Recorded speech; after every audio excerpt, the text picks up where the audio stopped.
अगर तुम्हें ऐसा भ्रम हो गया हो कि कोई एकांत गुफा हो, घुस जाऊं बस वहां भगवत प्राप्ति हो जाएगी, तो चूहा और सांप रात दिन बिल में रहते, इनको भगवान की प्राप्ति हो गई क्या? तुकाराम जी से जब प्रश्न किया गया कि क्या गृहस्थाश्रम में भगवान की प्राप्ति ऐसे हो जाएगी जो विरक्तों की हो जाएगी, बहुत ध्यान से सुनिए, सिद्ध संत है, वो कह रहे हैं कि पागल मत बनो, भगवान की प्राप्ति भगवान के भजन करने से होती, वो गृहस्थी में भी हो जाएगी।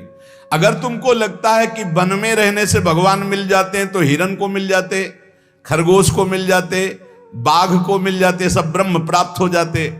अगर तुमको लगता है कि एकांत में ध्यान लगाने से मिल जाते, तो बगुला जल में खड़ा होकर एक टांग केवल ध्यान लगाता है, लेकिन मछली आई गट्ट से खाया फिर शांत खड़ा है, बगुला को नहीं मिला। फिर कहते हैं कि एकांत गुफा में घुसने से भगवान मिल जाते, तो चूहा और सांप बिलई में रहते हैं रात दिन, उनको भगवान मिल जाते। तो इसलिए हम तुमसे कह रहे हैं कि ये चीज चपड़ की बातें छोड़ो। तुकाराम जी कह रहे घर में विट्ठल का मंदिर बना, घर को ही विट्ठल का मंदिर बनाओ, ठाकुर विराजमान करो, आप सेवक हो जाओ, बढ़िया भोग लगा के पाओ, नाम कीर्तन करो, कथा वार्ता करो, अपने कर्म को भगवान को अर्पित कर दो, भगवान की प्राप्ति हो जाएगी। बहुत सहज है गृहस्थ में भगवत प्राप्ति करना।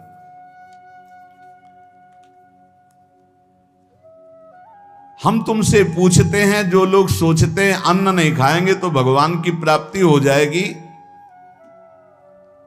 तो कितने ऐसे जीव हैं हमारी प्रकृति में? तुकाराम जी कह रहे हैं ये बड़े महापुरुष हैं, किसी के कहो सांप खाता अन्न, करे क्या धान बक भी, कपट भरा भीतर भरा उदर मल से, करे चूहा भी एकांत गदहा भी भभूत रमावे, तुका जल नक्राले काग ही नहाए कहो तो। क्या अन्न न खाने से भगवान मिल जाएंगे? अगर हां, तो बहुत से पक्षी ऐसे हैं जो केवल फलाहार रहते हैं, बहुत से ऐसे हैं जो घास चर के रहते हैं, ना वो अन्न खाते हैं ना कुछ और, कुछ है फलाहार, कुछ है तृण चरते हैं, कुछ है पानी पी के केवल रहते हैं। भैया केवल पानी से इन सबको भगवत साक्षात्कार हो जाता है क्या? केवल पानी से रह रहे तो भगवत साक्षात्कार हो जाएगा, केवल फलाहार रहे तो उनको भगवत साक्षात्कार हो जाएगा। तुकाराम जी कहते हैं कितने हैं वायु भक्षण करते हैं, केवल वायु पी करके जीते हैं, भीतर कपट भरा है, बाहर ये सब छोड़ रहे हो, कुछ लाभ नहीं मिलना है। चूहा बिल में एकांत में रहता है, भगवत प्राप्ति हो गई। गदहा खूब धूल में ऐसे लौटता, धूल लगाने से तो क्या उसे भगवत प्राप्ति हो गई, महापुरुष है। जल में घड़ियाल रहता है, भगवत प्राप्ति हो गई। कौआ भी जाके गंगा स्नान करता है, जल स्नान, भगवत प्राप्ति हो गई। भैया जब तक भजन नहीं तब तक भगवत प्राप्ति नहीं, बाहरी क्रियाओं से। तुकाराम जी कह रहे हैं तुम्हारे हृदय में बुराई भरी हुई है और बाहर से साधु का वेश बनाए हो, तो तुम्हें भगवत प्राप्ति हो जाएगी। अरे चाहे वायु भक्षण करो, चाहे तुम ध्यान का नाटक करो, चाहे एकांतवास करो, चाहे भस्म लेपन करो, चाहे जल में खड़े हो जाओ, चाहे जितना अनुष्ठान करो, जब तक भजन नहीं करोगे भगवान का, तुम्हारी बुद्धि निर्मल होने वाली नहीं, बाहरी क्रियाओं से कोई लाभ नहीं। तुकाराम जी कह रहे हैं भक्ति मुक्ति दिलाने वाली, समस्त भव बंधनों से।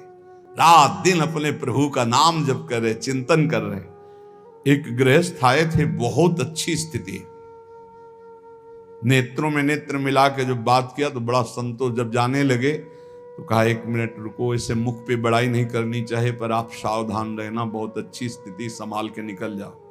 बस उन नेत्रों से ऐसे किया, चुपचाप गंभीर मुद्रा, प्रश्न बहुत जोर का, और स्मरण में बिल्कुल तन्मयता, एक एक चेष्टा उनकी बता रही थी। बहुत बढ़िया, बाजी मार ले जाओगे, कोई तुम्हें प्रणाम नहीं करेगा, कोई दान पुण्य नहीं, कोई नमस्कार नहीं, बहुत जल्दी निकल। विरक्त भाव में रात दिन भगवान के भजन में व्यतीत करो, तभी बात बनेगी। केवल इन सब बाहरी बातों का देखो इसीलिए खंडन किया तुकाराम जी ने। जो विरक्त अपनी देह को घृणित समझकर त्याग देता है, देह के राग का, बलमूत्र का भान क्या इसमें, वो महासुख को प्राप्त होता है। इससे ज्यादा प्यार करने की जरूरत नहीं है। जो इस देह से ज्यादा प्यार करते हैं वो सीधे नरक का रास्ता तय कर लेते हैं। बहुत संभल के चलने की जरूरत है। इस देह के राग को मिटाने के लिए ही तो भगवत मार्ग में चले, चाहे गृहस्थ हो चाहे विरक्त। तुम अपना स्वभाव बनाओ आत्म कल्याण के लिए। शरीर को ज्यादा सुख दोगे, ज्यादा सुख भोगोगे तो नरक का रास्ता पुष्ट कर देगा। और शरीर का त्याग भी नहीं करना है कि मतलब, क्योंकि शरीर के बिना भजन नहीं होगा, शरीर के बिना साधना नहीं होगी। तो उचित खिलाओ पिलाओ, उचित विश्राम और खूब भजन और सतमार्ग की चेष्टाओं की। इसको इतना भजन कराओ कि इसका भाव ही नष्ट हो जाए कि मैं शरीर हूं। तुकाराम जी कहते इसमें संदेह नहीं। वैराग्य की बातें करने से वैरागी नहीं हो जाता। जब सुंदर सुंदर भोग, सुंदर सुंदर रूपवान भोग शरीर के सामने उपस्थित और भोगने की इच्छा ना हो, उसका नाम वैराग्य है। बातें करने वाले वैराग्य की तो करते रहते हो, जब सामने प्रश्न आता है तो उत्तर नहीं दे पाते, अर्थात भोग आता है तो उन्हीं में लिप्त हो जाते हैं, उन्हें वैरागी नहीं कहते। इसीलिए हम कह रहे हैं कि अपने मुख से नाम नाम नाम, निरंतर नाम जप करो। यदि मुख नहीं नाम जप रहा तो ये जिह्वा टुकड़ा है मांस का, और मुख जो है मांस का एक कुंड मात्र है। नाम जप करो, सदगुरु प्रदत्त नाम जप करो। तुका कह रहा है सदगुरु की महिमा। सदगुरु कोई मनुष्य नहीं है। चितनासी न लगे बेल काही, तया न लगे मूल, वाचे सदा सर्वकाल राम कृष्ण हरि गोविंद। गुरुदेव ने जो नाम दिया है वो कोई मनुष्य नहीं, वो साक्षात राम कृष्ण हरि ही है। बंदो गुरुपद कंज कृपा सिंधु नर रूप हरि। उन्होंने चिंतन के लिए तुम्हें जो दिया है, सारा समय उस चिंतन में लगा दो। अमूल्य है तुम्हारा जीवन। हर समय राम कृष्ण हरि गोविंद नाम जिह्वा पर बना रहे। चिंतन नासी न लगे बेल, सर्वकाल करावे। चिंतन के लिए कोई समय नहीं है ऐसा कि हम नहा धो के फिर चिंतन करेंगे। अगर शौचालय में ही मृत्यु हो गई तो हर समय नाम जप, हर समय नाम जप। सदा राम कृष्ण हरि गोविंद का चिंतन करो। एक सत्य सार यही है, ना फलाहार रहने से, ना जल पीने से, ना वायु भक्षण से, ना इन सब बाहरी बातों से भगवत प्राप्ति नहीं होती। भगवत प्राप्ति होती सदैव भगवत चिंतन करने से, नाम चिंतन करने से। भगवान नाम कीर्तन भगवान की प्रसन्नता के लिए, भगवत कथा भगवत प्रसन्नता के लिए। तुकाराम जी कहते हैं गीता है, श्रीमद् भागवत है, ये भगवान की प्राप्ति के लिए चर्चा हो रही। जो भगवत प्रसाद रूप मिल जाता है उससे जीवन यापन का। जब तक जीवन है हमें हर समय भगवान नाम जप, भगवत कथा, भगवत भक्तों का संग, यही करना है। प्रभु के नाम की महिमा प्रभु ही समझ सकते हैं, दूसरा कोई नहीं समझ सकता। या प्रभु समझा दे पुरुषोत्तम तो समझ पावे। कर्म के फेर में पड़ा हुआ जीव अगर अट्टहास करके नाम पुकारने लगे तो कर्म बंधन नष्ट हो जाए। राधा राधा राधा जोर से चीख चीख कर, तो बोले कर्म बंधन विध्वंस होते हैं। जितने के कानों में नाम पड़ेगा सबका मंगल होता चला जाएगा।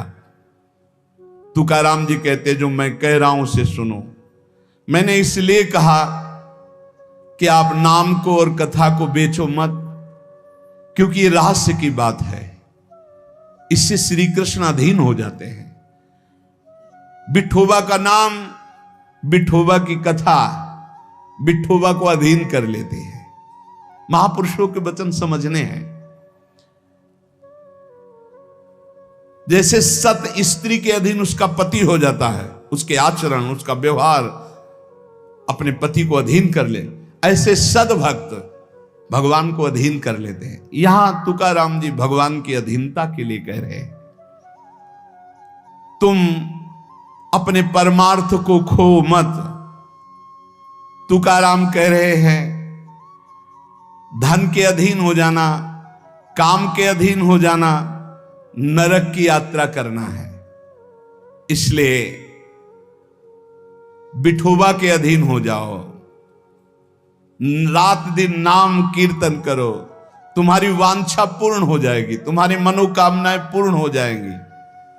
मदारी का बंदर वैसे नाचता जैसे मदारी नचाता है, ऐसे उमादार जो सिद्ध की नाई सबई नचावत राम गोसाई, उनसे प्रार्थना करो, तुम्हारा नाचना बंद हो जाएगा माया का, दूसरा कोई नहीं रोक पाएगा, क्योंकि इस नाचने का रिमोट उन्हीं के हाथ में। मामे वे प्रपद्यन्ते माया में ताम तरंतिते। कभी भी उपासक भेद मत में पढ़कर तर्क वितर्क न करे। हरि हर सब एक हैं, हरि हर सब एक हैं, जैसे पीछे कहा था ठाकुर ठाकुर सब एक है, संत संत सब एक, और जो संतन का सेवन करे सो जागे शुद्ध विवेक। ऐसे यहां कह रहे तुकाराम जी के हरिहर में भेद नहीं है, जो भेद फैलावे, लड़ाई झगड़ा करे, ऐसे से दूर रहना।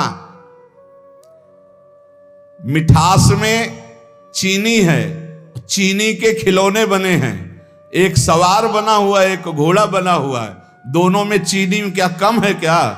बराबर चीनी है। चाहे घोड़े से शुरू करो तो मिठास, सवार से शुरू करो, दीपावली में आते ना बने, ऐसे ही चराचर जगत में सेवक स्वामी बना वही सच्चिदानंद है।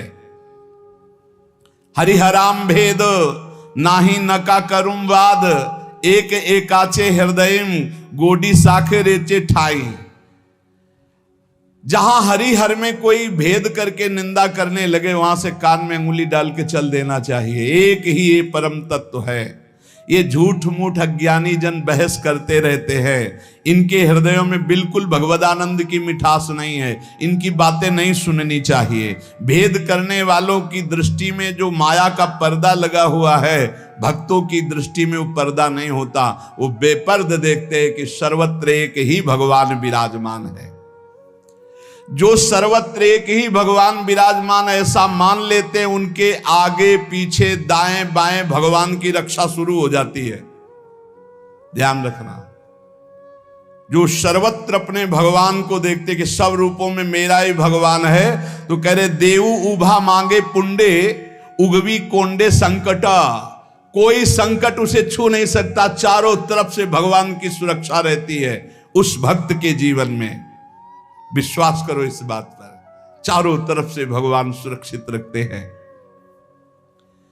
और जो सदैव संतों का स्तवन करके भगवान का भजन करता रहता है, उसमें कोई ऋण नहीं रह जाता। यह भी एक प्रश्न आया था कि देव ऋण, ऋषि ऋण, मातृ ऋण, पितृ ऋण, इनसे कैसे ऋण हुआ जाए। क्या कह रहे हैं तुकाराम जी? जो संतों का स्तवन करता है, उसके हृदय में भक्ति होती, जो भगवान का भक्त होता है, उसका कोई ऋण नहीं रह जाता, सब ऋण मुक्त हो जाते हैं। एकादशी स्कंद में भगवान श्री कृष्णचंद्र जी ने उद्धव जी से कहा है, जो मेरा अनन्य भाव से निरंतर चिंतन करता है, उसे मैं सब ऋणों से मुक्त करता हूं। देव ऋण, ऋषि ऋण, पितृ ऋण, मातृ ऋण, इनसे उऋण होने के लिए प्राणपन से श्री हरि के चरणों का चिंतन करो। जैसे जैसे कोई भगवान का ध्यान करता है, तो भगवान का प्रभाव उसमें उतरने लगता है। चाहे वो सगुण चाहे निर्गुण, जैसा चाहे वैसा साक्षात्कार कर लेता है। ये बहुत बड़े महापुरुष के वचन हैं, बहुत ध्यान से सुनो, पकड़ो।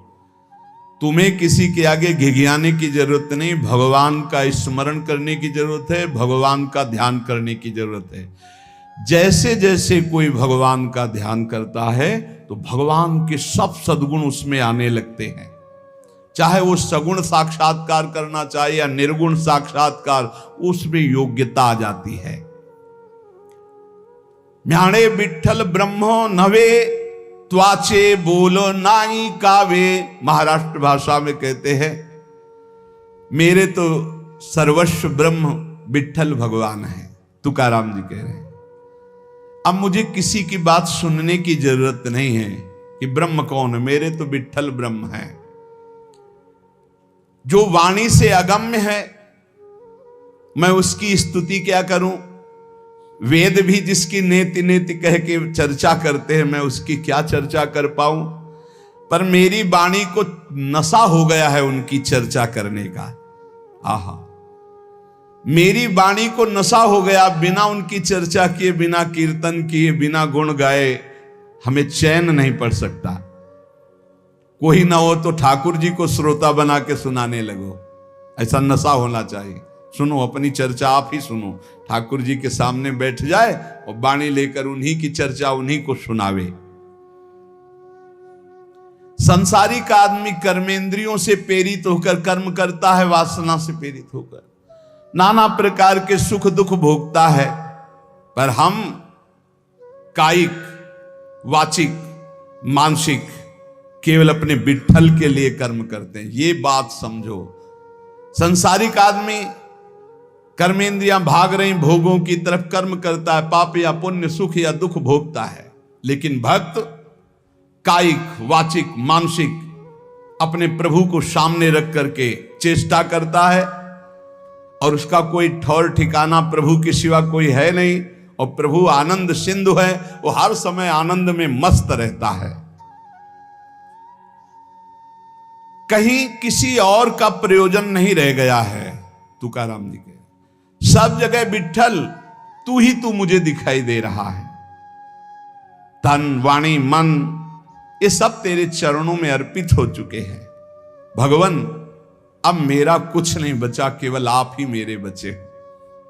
ये हम लोगों के लिए आदर्श वचन है। हमें ऐसा होना है, प्रभु के सिवा हमारा कोई नहीं। अभ्यास बल में बहुत बड़ी ताकत है। अभ्यास बल हो जाए तो व्याघ्र और सर्प को भी अधीन किया जा सकता है। व्याघ्र बाघ को और सर्प को, अभ्यास बल। देखो, जो बचपन से अभ्यास करवा लिए सिंह आदि का, तो ऐसे बछड़े की तरह हाथ फेरते हैं, साथ खेलते हैं, कोई फर्क। सांप पकड़ने वाले जो सर्प मित्र होते हैं, इतना बड़ा अभ्यास कि बड़े से बड़े विषैले सांप को 5 मिनट में अपने वश में करके, व्याघ्र और सर्प को अपने वश में किया जा सकता है। अभ्यास से विष को पचा लिया जाता है। जब उड़िया बाबा ने सुना कि एक महात्मा 10 ग्राम संख्या जहर रोज खाते हैं, तो कहा इसमें तो 10 आदमी मर जाए, ऐसा हो ही नहीं सकता। तो उन्होंने कहा महात्मा है तो उनका पता बताइए, मैं जाऊंगा। उड़िया बाबा वहां गए, महात्मा से कहा आप 10 ग्राम संख्या जहर रोज खाते हैं? उनका हाँ। बोले मैं देखना चाहता हूं, क्योंकि विश्वास नहीं होता 10 ग्राम में तो 10 लोग मर जाएंगे। शाम के 4 बजे उन्होंने डाला सिलबट्टा में 10 ग्राम तौल करके जहर, संख्या जहर, जैसे धतूरा होता है ऐसे संख्या, उसे पीसा और पीस करके पूरा धोकर खप्पर में डाला और बस पी गए। महात्मा आए तो आश्चर्य की बात है। बोले तो रोज हम पीते हैं। तो बोले 10 ग्राम कैसे? तो बोले अभ्यास। पहले दिन एक बीज लिया था, ऐसे घस के चाटा, नशाया, कई दिन उसी बीज को घसकर चाटते रहे, फिर एक बीज, फिर धीरे धीरे आज 10 ग्राम पचा लिया।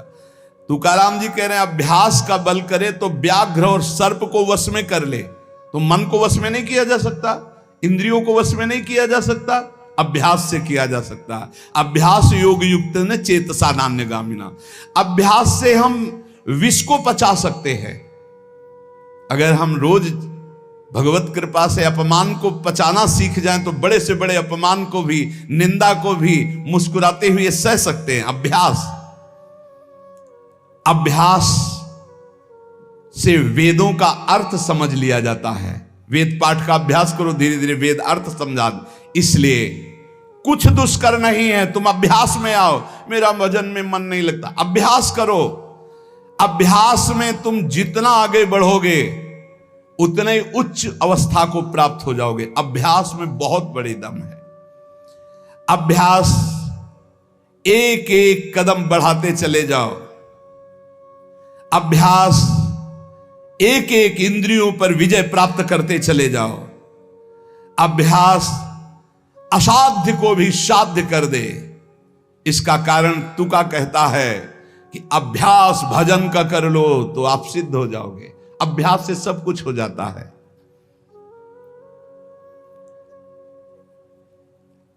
संत जब घर आते हैं तभी दशहरा और दिवाली माननी चाहिए, जो भगवत प्रेमी महात्मा है। बहुत बड़ा प्रभाव है, इसीलिए उस प्रभाव का दुरुपयोग असाधु जन कर बैठते हैं।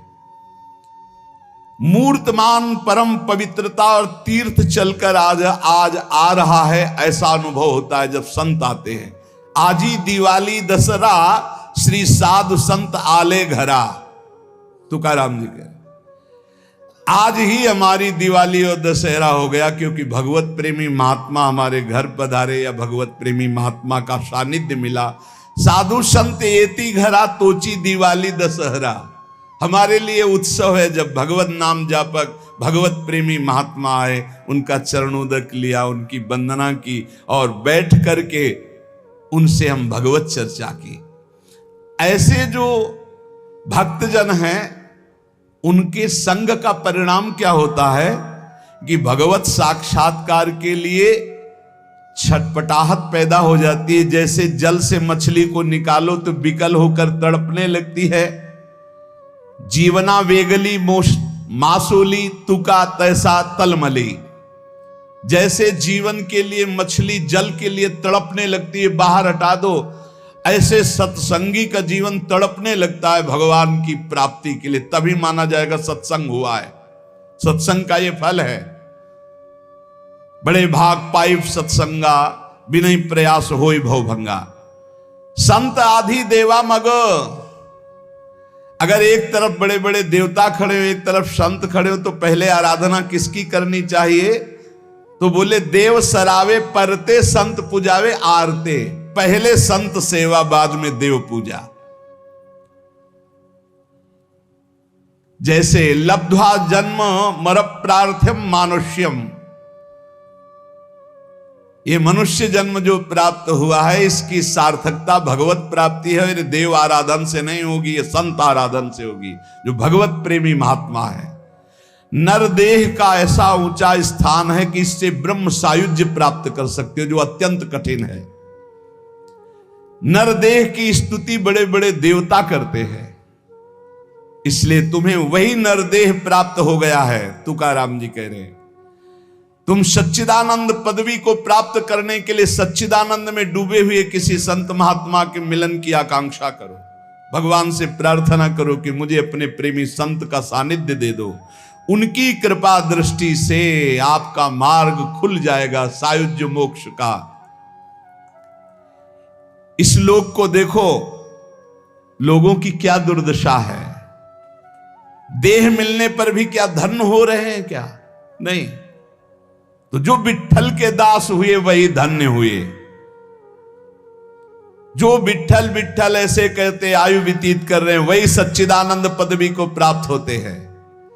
तुका कहता है मानव जीवन में तू भजन कर ले, बिना भजन के कुछ सार्थक नहीं जीवन। देखो ना भगवान कितना प्यार करते हैं। रीछ बानर कौन सी पवित्रता धारण करते हैं, लेकिन भगवान वृक्ष के नीचे बैठे और ऊपर डाल पे। प्रभु तरुतर कप डार पर ते किए आप समान। ग्वाल बाल अपने मुख की छाछ भगवान के मुख में डाल रहे सखा मंडली। देखो ना प्रेम हमारे विट्ठल का। तुकाराम जी कह रहे गोलियांची ताकि पिरे कोड़ पोरे चांगली। ग्वालों के मुख की छाछ पी रहे, तभी तो ब्रह्मा जी को मोह हो गया। ये भगवत प्राप्ति कोई कठिन नहीं, बस चौपड़ का खेल समझ लो। चूक गए तो गोटी मारी जाएगी। गोटी मारना भवबंधन में फंस जाना, गोटी निकाल ले गए जीवन मुक्त हो गए। चौपर का खेल। सारी जी मरी झूठी बाती सारी, बद्ध मुक्त वारी बातकारी। कोई जीवन मुक्त होना कठिन नहीं है।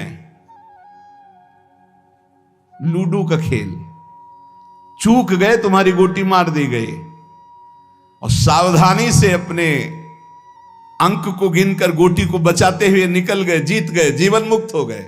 नहीं, गोटी मार दी जाएगी, खेल है एक ये। सारी वही गोटी, सारी मारी गई, सब झूठा हो गया, खेल बेकार हो गया, हार गए। और सारी मारी नहीं गई, निकल गए तुम तो मुक्त हो गए। खेल रखा है भगवान ने। तुकाराम जी से पूछा गया, क्या गृहस्थाश्रम में जैसे विरक्त को भगवान मिल जाते हैं ऐसे मिल जाएंगे? तो उन्होंने कहा, पागल बनने की जरूरत नहीं है। ये बात दिमाग में बैठालने की जरूरत नहीं कि बन बन भागने से ही भगवान मिलते हैं। अपने लोगों के भाग्य में ये मार्ग लिखा था, पर हम आज भी अनुभव करके यही कहते हैं। जो आज दुर्दशा देख रहे हैं, उस दुर्दशा से हम कह रहे हैं कि घर में रहकर धर्म पूर्वक आचरण करते हुए भजन करने से बहुत लाभ मिलेगा। विरक्त मार्ग बहुत ही मतलब आग पे चलने का मार्ग है, खिलवाड़ नहीं है। आप ये समझ लो, खिलवाड़ नहीं। सफीपुर एक गंगा किनारे स्थान है, तो वयोवृद्ध महात्मा सन्यासी रहते थे। तो उनके घर के कुछ लोग गुड़ और ये सामग्री लेके गए, तो उनका गंगा जी में डाल दो या किसी और को दे देना। नहीं, मुझे आपका एक भी अन्न का टुकड़ा नहीं, मैं विरक्त हूं, आपका सेवन नहीं कर सकता। और आप यहां से कुछ एक भी टुकड़ा लेने की सोचना मत। आप ऐसे खरे स्वभाव वाले संतों को देखा कि अपने विरक्त मार्ग के पंथ के जो नियम हैं वो बड़े कट्टर भाव से निर्वाह करने वाले। आज समझे में नहीं आता, हमसे चूक हो जाती है। तो जो हमें विरक्त मार्ग से चलकर लाभ मिलना था वो नहीं मिल पाता।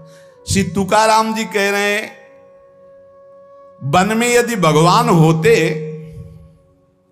तो हिरण को भगवान मिल जाते, तुकाराम जी की वाणी है।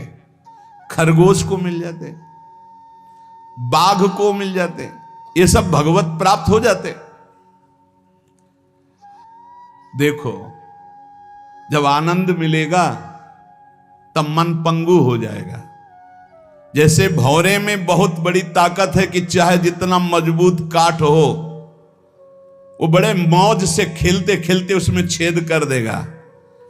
जब कमल की पराग वृत्ति में वो पहुंचता है तो थोड़ा सा भी पराग को धक्का न लगे, शांत होकर बैठ जाता है। चाहे जीवन खोना पड़े, वो कमल की पंखुड़ी को नहीं काटता।